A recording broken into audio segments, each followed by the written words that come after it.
This is the entertainment industry's biggest problem today. Hollywood used to be the place for bold, thought-provoking stories, to be pushing the boundaries and sparking real conversation, but these days, it feels like political correctness is causing the industry to play it way too safe. However, legendary director Quentin Tarantino has an interesting suggestion to fix this issue. But before I delve deeper into it, make sure to subscribe for more discussions like this. There's a lot of those films that you try to watch today, and you go, Jesus, I don't know if you could ever do this.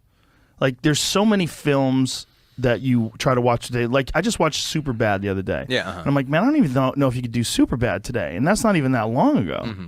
Well, I don't believe in that kind of statement, because the thing about it is, I think that statement is a kind of self-fulfilling prophecy. Mm-hmm. If you say it's going to be a problem, it's going to be a problem. All right, because it comes with usually the idea, well, I don't know if they would let you do that.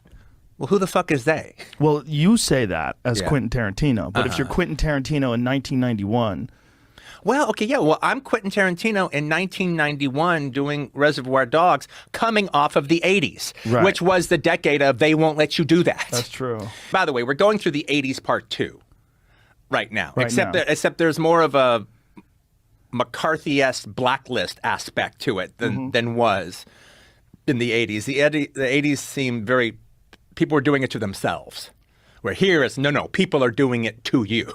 Instead of taking risks or diving into complex topics, Hollywood's putting out watered-down content that's designed not to offend anyone. Sure, the production is still top-notch in most cases, but where's the heart? Or the stories that used to hit you in the gut and make you think? Political correctness has taken over, and as a result, we're left with movies and shows that are more concerned about ticking the right boxes than telling a powerful story. There's a fear that any bold or controversial topic will upset someone, so the creative risks that we used to love are fewer and far between. Instead, studios stick to formulaic plots and predictable characters to avoid backlash, which leads to bland stories. It's as if they're afraid to even touch topics that might spark debate. Take Ghostbusters reboot in 2016 as an example. Instead of creating a fresh, exciting take on the beloved franchise, one of my favorites, the film leaned so heavily on ticking the inclusive and progressive boxes that it forgot to tell a story that was at all good. As a result, the film felt forced and failed to resonate with any audiences. It was less about the ghost busting and more about the virtue signaling. At the end of the day, the proof is in the pudding. I never let they stop me. I did what I wanted to do. And by doing what I wanted to do, we changed the 90s.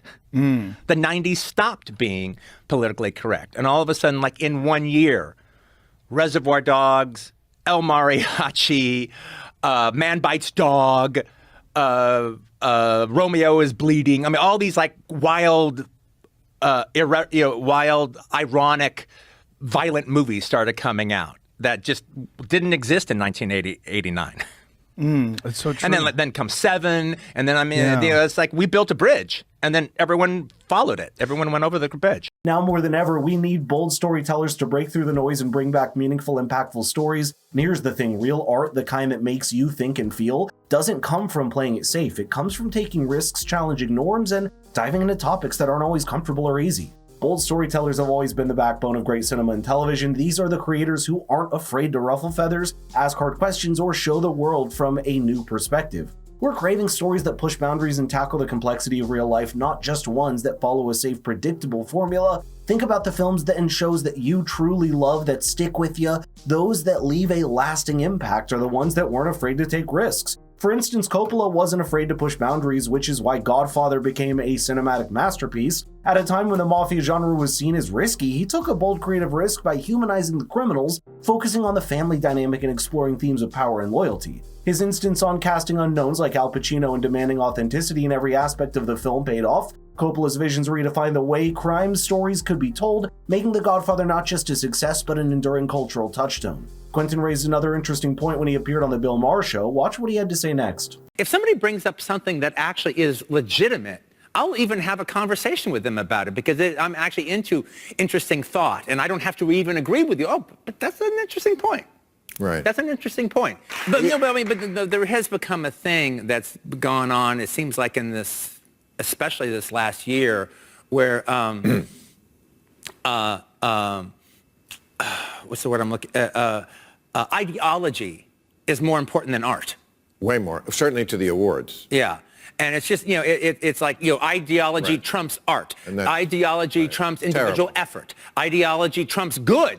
Ideology trumps entertaining. There's two kinds of movies, virtue signalers and superhero movies. Yeah. That is spot on. PC culture has shifted from encouraging open dialogue to pushing conformity and shutting down opposition. The result? An industry where people are more focused on offending anyone than actually having honest conversations. Instead of considering alternative viewpoints, they stick to their ideological bubble and expect everyone to follow suit. If you disagree or question their stance, you're labeled, attacked, or even cancelled. It's not about finding common ground anymore, it's about making sure everyone aligns with their version of what's right. When people are too afraid to speak up or share differing opinions, society loses out on diversity of thought, which is essential for progress. Instead of encouraging debate, politically correct culture pushes a my way or the highway mentality. It's less about finding solutions and more about demanding the others fall in line with their views. Joe Rogan and RDJ had a discussion about this same topic on his podcast. Watch what the pair had to say next. Do you think that you could do Tropic Thunder today? Would that be possible?